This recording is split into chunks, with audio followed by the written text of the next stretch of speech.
সর্বোচ্চ 7 দিন, আর একটা আল্লাহ না করুক বড় কোনো ঘটনা, আপনারা হাজার হাজার মিডিয়া সেখানে দৌড়াবেন, আমার রামেশে হারিয়ে যাবে। তার 15 দিন পরে বা 1 মাস পরে বা 5 মাস পরে আইনের ফাঁক ফোকর দিয়ে কোনো না কোনো ভাবে উনি জামিনে বের হয়ে আসবে। এটাই তো আমাদের সমাজের চরিত্র।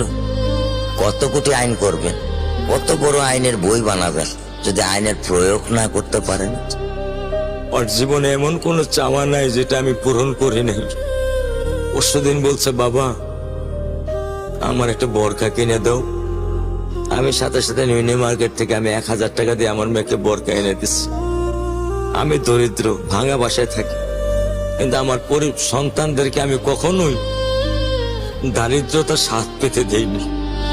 আমার স্যান্ডেলটা দেখেন 3 বছর পুরাতন ছেঁড়া, কিন্তু আমি আমার স্যান্ডেলটা পাল্টাই না, সেলাই করে নেই। কিন্তু আমার বাচ্চাদেরকে আমি কষ্ট পেতে দেই না।